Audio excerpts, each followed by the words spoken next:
Sitting in my prison cell, I sent my story to my parents so they could understand how I ended up here and why I refused every deal I was offered to plead guilty to assault and battery, which would have allowed me to escape prison, do community service, maybe save my marriage, as if that was ever important after what happened, and keep my freedom. My name is Ron Jacobs. I'm 29 years old. I worked in construction until I ended up here. I had a wife, Carly, who was my age, and I thought this was the woman I would start a family with and grow old with. When I say there was a wife, this is exactly what I mean. Very soon she will become my ex-wife. I am divorcing her. Carly was, perhaps still is, the secretary of one of the law firm's partners. Obviously, you know where this is going.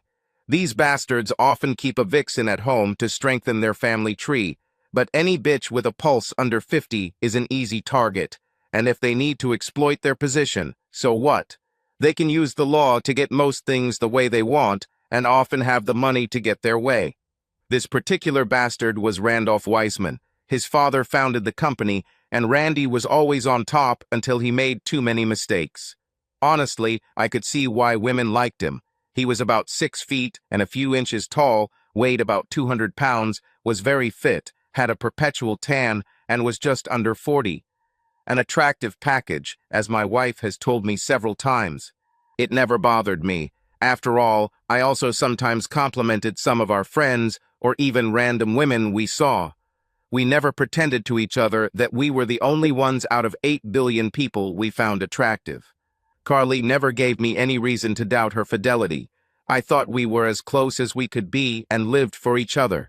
She still claims it's true, although I sure as hell don't understand how she can say that after what happened. One of the benefits of being in prison is that I can refuse to see anyone, and I haven't spoken to Carly since the day I got here, despite the efforts of her, both of our lawyers, our families, and some of our best well-meaning friends. I told everyone the same thing. Mention her again, and we are no longer family friends clients, whatever applies. Several friends and my sister Carly pressured me, and they are now on the list of people I refuse to see or take calls from. My lawyer quickly realized how close I was to being fired and didn't want that to happen because I had a potential big payday that could come after a divorce, and like a good lawyer, he wanted this unlikely but possible payment date. I was sentenced to 2 years for malicious assault causing serious injury and could have gotten 10 years. I think I was lucky with the judge I got. I suspect his wife cheated on him. In his closing statement and sentencing, he noted serious provocation, both by the actions of my wife and her lover in my home, and by the provocative and derogatory words of her lover. However, he also indicated that some of the injuries were not inflicted in self-defense. He also said that I could save the state the cost of the trial if I accepted the offer from the prosecutor. So here I sit, 8 months into my sentence, expecting to be released in 12 months, subject to good behavior, given my previous clean record. When I get out, I intend to ruin lives. If it brings me back here, screw it, the people will get what they deserve, especially that scumbag Weissman. Perhaps the easiest way to tell this is by telling you what I wrote to my parents. Dear Mom and Dad, I'm sorry if I embarrassed you by going to jail. Embarrassing you is not something I ever wanted to do or ever thought would happen. My problem is that otherwise I would never be able to look in the mirror again because of the shame I would feel for tolerating what happened or accepting offers to plead guilty to avoid jail time. I hope you understand why I can never be that person. I loved Carly with all my heart. I thought we would be together for a long time. It just shows what a judge of character I am. I had no idea that she was involved with Weissman in any way, although she told me in passing that he was an attractive man. But so what? There are many attractive people in this world. Everyone talks about them. My life changed forever the day I finished work early after we finished a large extension to the house in the morning, had a few beers over lunch with the whole crew, and we all went about our business around 1:30 p.m. When I returned home, as in all commonplace stories, there was a luxury BMW in my driveway, and there was no sign of Carly's car. This aroused my suspicions, although I never doubted her. Someone with such an expensive car obviously brought it home.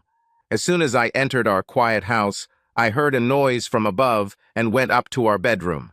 There she lay under her boss. I was stunned. It took me about 15 seconds to react, and in those 15 seconds my anger grew, and I hope I never feel that way again. He's a big guy, but so am I, and he works with his hands while I break my back with hard work. He may have gym fitness, I have working muscles. Uneven fight. I grabbed him by the hair, picked him up, and threw him against the wall. Looking down at Carly, who was white with shock, I told her, "Get your things and get out of my house. You don't live here anymore." Wiseman stood up and looked like he wanted to be a tough guy. He said, "So the cuckold wants to play a tough guy?" And as soon as he finished, I punched him hard in the face. "Don't push your luck, Wiseman. I'm warning you. You are not welcome in my home. If you don't leave, I will hurt you badly." The fool didn't take the warning and threw a punch, but I caught his wrist and twisted it around, forcing his wrist up behind his back. Again, I warned him, "Don't make me hurt you, Wiseman. If you cripple me, I will get you locked up for a long time, and I will have your wife the entire time you are locked up, you cuckold," he mocked, at least until I forced his hand to rise higher. As he screamed in pain, Carly ran towards me saying, "Stop it, Ron. He could really put you away if you continue. Please stop." "Worried about your boyfriend, Carly," I answered. "No, Ron, I'm worried about you. I don't want you to ruin your life because of me and him. I was so stupid." I looked at her with contempt and said, "It's none of your business anymore. I told you to pack your things and get out." "But Ron," she tried to approach me. I couldn't resist and spat in her face. I'm not proud of it, but it stopped her in her tracks, and I screamed, "Get ready and get out, you fucking bitch. I never want to see you again." It worked, and she gathered a few things, sobbing loudly. I turned back to Wiseman. "Your name doesn't seem to match your personality, asshole. A smart man doesn't sleep with the wife of a big brute like me, and certainly doesn't use words like cuckold unless he wants a few broken bones like you have now. Now listen to me. In a minute, when this bitch gets her act together, you and her will get in this shiny car in my driveway and drive away. I recommend that she take you to the emergency room so they can take care of your fractures and pain. Never come back here again, ever, and she's not welcome here either. This is my grandfather's house, given to me before our marriage. She has no rights to it, so don't try any legal tricks on me. If you come back, I'll seriously hurt you next time, so if you like hospital food and wheelchairs, stay away from me. She's your bitch now. Take her to your wife and kids or throw her away. I don't care." Carly howled in grief behind me. "Sorry, bitch. It's all your fault, Carly. I'm not Jesus. I don't forget, and I'll certainly never forgive you, you dirty trash. Your cheap lover could afford a hotel. Then maybe you would leave me in the dark.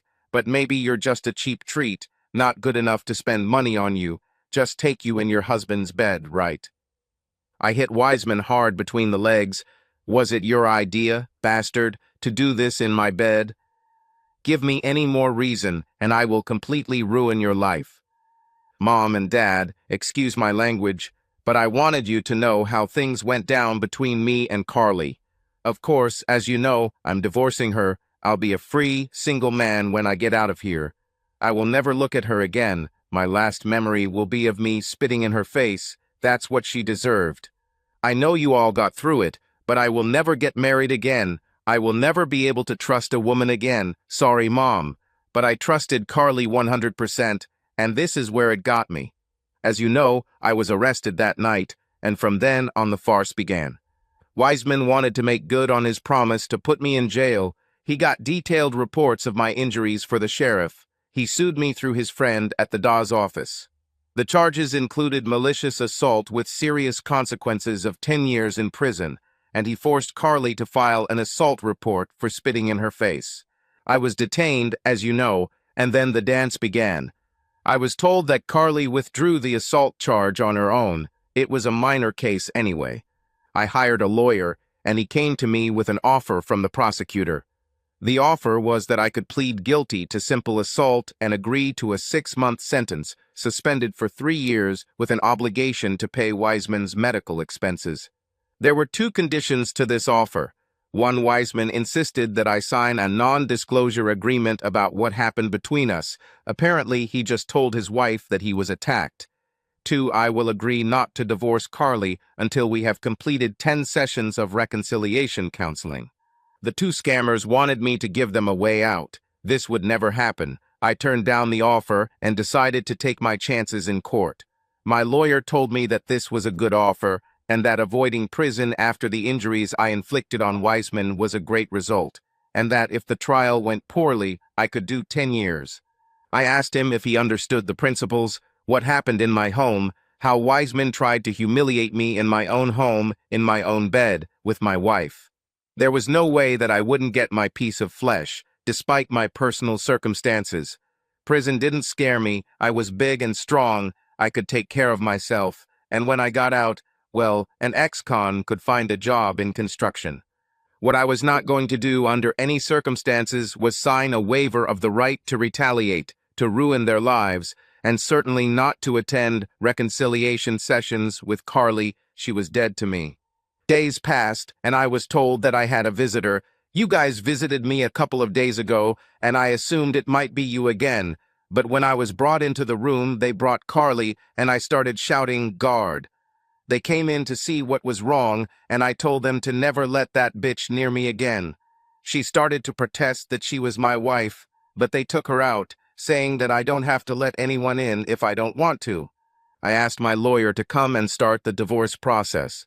I also asked him if I could sue the company where Carly and her direct boss, Wiseman, worked. He said yes and no. We are in a state that allows domestic interference lawsuits, but no one has had a successful settlement in the last 20 years, but the company might make an offer to settle out of court to avoid bad publicity, and that we could make a lot of noise about the lack of morals in the company.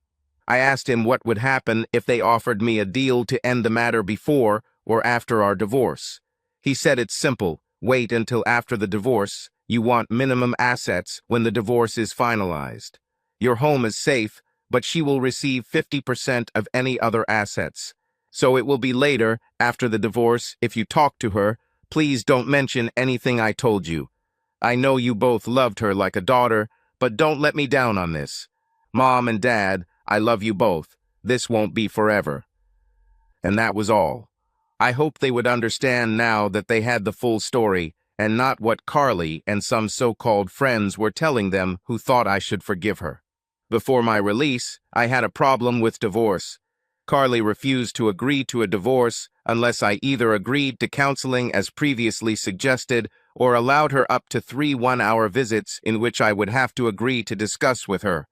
She was smart enough to know that I could sit quietly and ignore her. I really wanted to be legally rid of her, so I decided that 3 one-hour meetings were better than the option originally proposed by the court. I briefly thought about turning down both offers, serving my time, and then just disappearing, but I sure as hell won't let her kick me out of my home and, just as importantly, away from my parents who are close to retirement and will want their only son in their lives as they age. I hated the thought of being in the same room with her, but against my wishes I agreed to her offer of 3 visits.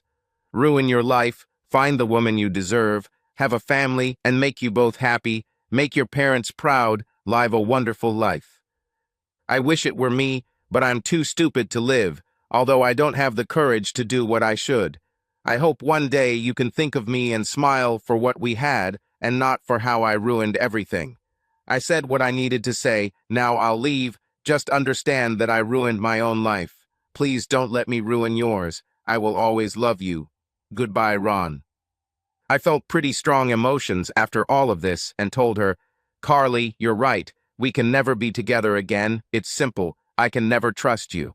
But today you showed me something from the woman I fell in love with. Carly, I want you to know that with what you said, I can't go back to loving you without trust, but I don't hate you anymore.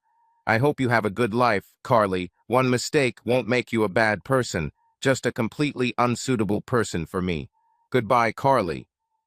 We hugged goodbye, and she left.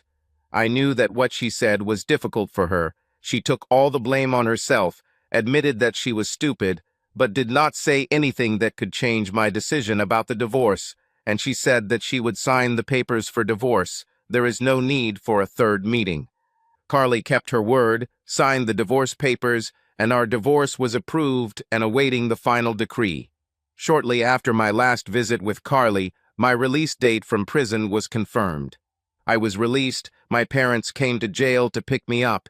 I served my time without jeopardizing my right to a trial, and I had the idea of making life very difficult for a certain Randolph Weissman. The morning after my release, I visited my lawyer. It was time to launch an attack on Weissman. I served a year in jail for what I did to him. He promised me jail when I caught him with Carly in my bed, and I hurt his shoulder and broke several bones in his arm. Did this deserve a year in prison out of a 2-year sentence? In my opinion, no. He only got a fraction of what he deserved. Now I was going to make sure his life went wrong. My lawyer and I have devised a chain of events to make Weissman's life miserable. First, by filing a notice with his firm, Weissman, Dick and Wankstein Lawyers, of our intention to sue the firm for failing to comply with its duty to prevent sexual harassment and the existence of a sexual relationship between a senior partner and junior employee. Of course, we expected them to laugh and tell us that the state hadn't had a successful lawsuit on this issue in 20 years. Our next step will be a media campaign where the aggrieved husband will quote details of how he found his senior partner in bed with his wife in his home, and that the unhappy husband was humiliated by Weissman before using physical violence to force the lawyer out of his house. If that's not enough, we'll tell you how this man got me jailed through his friend in the Dawes office, and that the unfortunate husband served a year in jail for assault, and that his divorce is almost finalized after Weissman destroyed his marriage. It helped that my lawyer had a journalist friend who hated Weissman and would do whatever it took to get the story into the newspapers so that it would be of interest to the national press. We hoped that Weissman's partners would not want the unpleasant smell of such a story and would come to an agreement out of court. My next goal was Weissman's marriage. He ruined mine. I hope to answer him in the same way, but I'll wait until we settle the matter with the company. We were absolutely right about how things happened. Weissman, Dick, and Wankstein responded. Ridiculing the case would be an understatement. They said we must have a lot of money to waste on a lost cause that will never make a penny. My lawyer's response letter really scared the firm. Suddenly, it wasn't funny anymore. Suddenly, they started threatening to ruin me if I revealed this story to the press. Without exaggeration, I was practically broke, 12 months in prison, little or no savings, and a bleak outlook. An ideal position to not be afraid of bankruptcy. This is exactly what he told them in his response letter. He exaggerated by saying that he was taking this case pro bono, given the scale of injustice that the unfortunate husband faced. They requested a meeting at their office with my lawyer and me. When we were shown into the conference room, there he was, the bastard himself. As soon as I sat down, he couldn't help himself. "Well, if it's not the little cuckold, I heard you came to us with your hand outstretched, looking for alms. Did you like the prison sentence I arranged for you with the prosecutor? I knew you were too stupid to accept the offer he made you." He sat down and laughed. "Weissman, I told you what would happen if you talked to me like that again. You just made an appointment with a pain doctor." Suddenly, "Oh, for God's sake, Randolph, stop this macho crap. We're trying to solve this, not make it worse." This was William Wankstein, another son of one of the founders. "Randolph, if you can't stop this chatter, it would be best if you left it to us." Slightly ashamed by his partner's scolding, "Okay, William, I get it. The cuckold and I have a history, which is of course what brought us all here today. Let's hear what they have to say." My lawyer Giles spoke up. "Gentlemen, it is simple. As stated in our letter, we intend to pursue a claim for interference with family relations.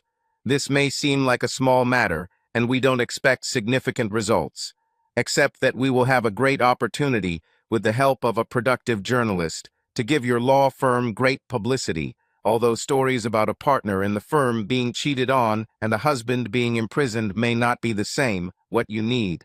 So, this is essentially an attempt to blackmail this company." Dick was indignant. "This is Howard Dick, another senior partner and eldest son of Arnold Dick, another founder." Mr. Dick, my client lost his wife and served a year in prison. Without your partner Randolph Wiseman's inappropriate actions, he would still be married, have a loving wife, still work, and never see the inside of a prison cell. This firm has seriously harmed my client, and if the courts cannot bring justice, we will use other methods to do so. Let me tell you that my journalist friend and ex-wife worked at this company. Guess which partner she worked for. He has every incentive to drag you all through the mud of public opinion. He will do it with pleasure. You other gentlemen, I assume that all but Wiseman are gentlemen and disapprove of his actions, may consider whether it is in your best interests to remain in partnership with him. Suddenly, a loud hymn came from the previously silent Peter Cam. Really, was all he said, looking at Wiseman as if he were seeing something unpleasant. Giles took the floor again. We think that $1 million is not enough, but this is fair compensation in the current circumstances, so that, well, let's say, so that this trouble disappears for the company. Peter Cam spoke again. We will inform you before the end of the working day, gentlemen. Good afternoon. With these words, he left the room, apparently barely able to contain his anger. Less than 2 hours later, we learned that not only had the partners agreed to pay compensation, but they also wanted Giles to tell me that the other partners had bought out Wiseman's share for a very low price, and he was no longer a partner. My signature was required to confirm a full and final settlement with their firm and a statement that they would not be subject to further claims. Another part of my plan is complete. Now it was time to resolve other issues. I had the greatest desire revenge on Wiseman. For this, I did not need a lawyer, only my own anger and a little natural cunning. I started getting to know Wiseman's wife. She went to the gym 4 mornings a week to maintain her very slim figure. She was a beautiful middle-aged woman, with slightly wider hips than she might have been before having 3 children, but still very attractive. God knows why she wasn't enough for Wiseman. I followed her for 2 weeks to understand what she was doing and where she was going. Interestingly, she spent the 5th morning of the work week in the house of a man, perhaps 10 years younger than her. I decided that catching her by surprise when she came out 2 hours later on one of the Wednesdays might be a good idea. So I did. Mrs. Wiseman, can we talk? I asked as she walked the 100 yards to her car. Sorry, I'm in a hurry, she replied. Does your husband know that you come here on Wednesdays, Mrs. Wiseman? This caught her attention. It seemed they were both equally bad. They were both cheating. Let's see what's really going on here, I thought. Okay, what do you want? Just a quick chat, Mrs. Wiseman. Let me buy you a coffee across the street. Don't worry, this is a public place, and I'm not dangerous. We crossed the road and sat down. I began. Do you remember how your husband came home with injuries a little over a year ago? She nodded that she remembered. I don't know how he explained it, but I did it. You see, I caught him in my bed, between my wife's legs, and when I pulled him away from her, he tried to humiliate me, so I dealt with him. Did he tell you that he was no longer a partner in Wiseman, Dick, and Wangstein? She shook her head no. I did it too, indirectly. Now I want to find ways to ruin his life even more. Mrs. Wiseman, you know your husband has done this before, don't you? I know he did this throughout our marriage. In recent years, I have also begun to have certain affairs, as you have already discovered. My last one is Ryan, whose house I was at this morning. Mrs. Wiseman, so I assume you have a comfortable lifestyle, and for this reason you tolerate his infidelity and seek comfort in other places, I said with some disappointment. Oh, I understand, Mr. Jacobs. You were hoping to find a faithful housewife to anger her with her husband's betrayal. You wanted to provoke a divorce, perhaps.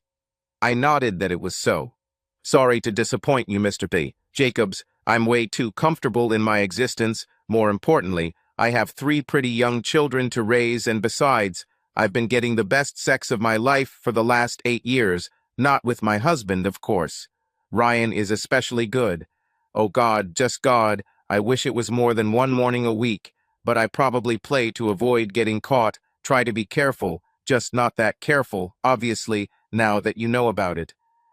You should know that I tolerate Randy. I once really loved him, but his infidelities killed that love. I guess having children makes things less clear, Mr. Durgis Jacobs. I'm guessing you and your ex-wife didn't have children. Anyway, I'm the one who holds the wealth in our family. I have a significant trust fund from my grandfather. If we split up, I might have to pay him alimony. I'm not sure if that could be protected, but I've never considered divorce. It's for my children that I keep Randy around. He may be an asshole, but he's actually a good father. Just a thought, Mr. Jacobs. I said I'm trying to be discreet, but I'm sure Randy knows I sleep with other men. Sometimes on Wednesday nights, I don't wash myself too thoroughly after sex with Ryan. It turns me on. Smiling across the table, she said, "Would you like to be my partner in revenge? Do you have time on Friday morning? It has to be in the morning. I pick my kids up from school in the afternoon."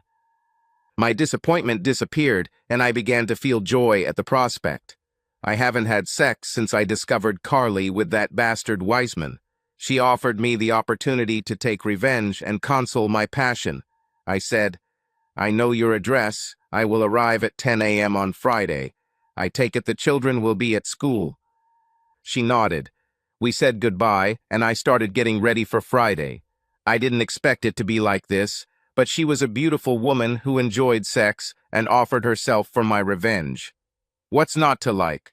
Although it wasn't what I expected, I was looking forward to the end of my drought. It had been over a year since I had sex. We met on Friday, and it turned out we had amazing sex. We lay together, hugging each other, enjoying the moment. Esther said, "Ron, your wife is an idiot, leaving such a wonderful man for my husband. Stupid, stupid girl." She laughed. "It's funny that there was a big wet spot on his side of the bed. I think I'll leave these sheets as a lesson to him. You know we'll be doing this many more times, right?" I raised my eyebrows in question. "You better believe it, mister. You better than Ryan. If you have no other candidates, I will be happy to make you my Friday sex partner, if you agree. Besides, do you feel like there is a connection between us?" I smiled at her and said, "Esther, I can't tell you how much I needed this. It was amazing, probably better than I've ever had with Carly, to be honest. And yes, I felt a huge connection. I didn't want to let go of you in my arms. So you can count on me as your Friday sex partner for as long as you want. I can't imagine revenge being sweeter." MWE hugged and fell asleep for 20 minutes in each other's arms. When we woke up, I was a little early, watching Esther's beautiful face as she opened her eyes. "Like what you see, Ron?" "Very, Esther, you are a beautiful woman. I don't understand why your idiot husband is chasing other women. If I had a wife like that at home, I would never cheat." "I'll remember this, Ron. I don't think my marriage will last, despite my best efforts to save it for the sake of the children. Look, Ron, we barely know each other, but this is a great start. I want to sleep with you one more time before you have to leave and I get ready for the kids." So we had sex again, feeling more and more connected, real feelings arising in what started out as simply an act of revenge for each of us towards her husband. 4 weeks later, the shine of our sex had not faded, and we were becoming more and more attached with each passing week. It was starting to become something more than revenge. That Friday, in the afterglow of what was clearly love and not just sex, Esther turned from her embrace and looked me straight in the eyes. She kissed me on the cheek and said the famous words, "Ron, we need to talk." She kissed me passionately to assure me that the conversation would not be bad, but I was afraid that she was going to stop our meetings. "Ron, I told you that Randy and I have family money. I have a trust fund from my grandfather. He thought my father would not be able to manage the money wisely, so he made me the beneficiary of the trust. The amount, believe me, is huge. My grandfather saved up more money than anyone could spend in one lifetime. But if there was anyone who could try to spend it all, it was my father. His grandfather didn't trust him, so he gave him a small amount every month so that he would be provided for, but not too rich. He placed the rest in a trust fund that will be fully available to me when I turn 38. I don't know why I'm 38, but I have 8 months left until I reach that age. After our first Friday, For some reason, I decided to check the terms of the trust fund regarding divorce. He is untouchable. Randy will not be able to get a penny. I brought it into our marriage, and neither of us added money to it, so it's pretty much untouched. My financial advisor says it may be important, but overall he believes the fund is untouchable. It made me wonder, do I need Randy? Can I just give him unlimited visitation rights by mutual agreement? I've realized over the past month that I'm just putting up with Randy. I really don't like him. Why should I put up with crap that constantly betrays me? I understand that this may seem hypocritical, but he had several affairs before I started cheating.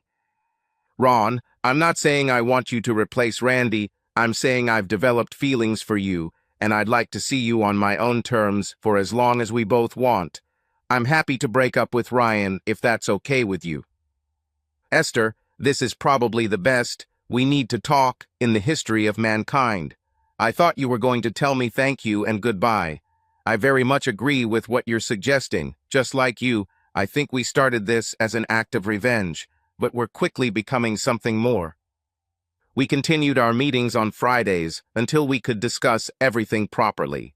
She told me she met Ryan on Wednesday, but it was only to say thank you and goodbye. Ron, I have a cruel but very interesting idea. Let me tell you my cunning plan that I would like to implement next Friday morning. When she finished, I couldn't wipe the smile off my face. This woman is a genius. I loved it. So the following Friday, Esther and I were having our usual Friday marathon of sex. Couldn't get enough of each other at this stage, when downstairs in the living room sat a gentleman named William Fox in a business suit, calmly waiting when we heard, "Who are you, and why are you in my house? Where is Esther?" It was Randy. Esther called him and told him that there was something important that required his presence in the house at noon. He told her that he was busy and was trying to find out more information, but she repeated that it was very important and he needed to be there. "Are you Mr. Randolph Weissman, sir? Your wife told you what to expect. She's upstairs with her boyfriend now, if you want to see her." What the hell is going on? We heard Randy coming up the stairs. Esther was looking at the door, waiting for it to open, when I turned my back to the entrance. That's when Esther started. "Oh yes, take me Ron, you are much better than my husband, and you know how to satisfy a woman." A bit overacted, but convincing enough for a shocked Wiseman. "Randy, honey, you look like you're going to have a heart attack. Calm down, I'm just sleeping with other people like you." "This cuckold, you must be joking," he screamed. "Why the hell do you have this weakling in my bed? Get him out of here before I kill him." I got out of bed and walked up to him. "So, cuckold, how do you like my revenge? When you talk about killing me, are you confusing ambition with opportunity? Remember I promised you a visit to the pain doctor?" He turned white with fear. I said, "Relax, we have a different kind of pain for you. There is a gift for you under your pillow. Why don't you take it out?" I pushed him towards the bed. Reaching under his pillow, he pulled out a manila envelope. Esther and I said at the same time, "You were summoned with a subpoena." William Fox took a photo before saying, "It's official now." Ideally, we achieved our goal, and the fool stood there as if struck by thunder. I've rarely seen anyone so shocked, other than when I dislocated his shoulder, I guess. Esther lightly spanked Randy to bring him to his senses. She told him that after what he did to me, it was fair payback, that she no longer loved him, that his constant infidelities in the marriage had finally turned her love into real disgust, that she promised never to come between him and his children and would grant him unrestricted visitation rights. Finally, he should get himself a lawyer if he wants, but that they can use the same lawyer, since she is confident that they can do this right, get a divorce without a fight, and keep everything clean for the sake of their children. Randy, to his credit, nodded in agreement with her words. He might be an asshole, but he wasn't stupid. He knew his marriage was over and fighting would only waste time and money. I stood quietly watching his world crumble. I achieved more than I planned. I divorced Carly, and thanks to my mother, I did it with dignity. She made a mistake that ruined her life. She apologized, and I knew she was sincere. She accepted her fate. Why make it worse? My mom was right. I extracted $1 million from Carly's employers, and now, with the help of his wife, I repaid Weissman by turning him into a cuckold, doing what he did to me, ruining his marriage. Maybe I even did what Carly asked of me when she said, "Don't let my stupidity ruin your life. Find the woman you deserve, have a family, and make you both happy, make your parents proud, live a wonderful life." Carly messed up, but gave me good advice when her hope faded. Here's a retelling, focusing on the main events, and without any unethical or sexual details. Subscribe to our channel so that your love doesn't cheat on you, and go ahead and listen to the next story, because this story is nothing compared to the next one. If you're under 18, don't even click to the next one.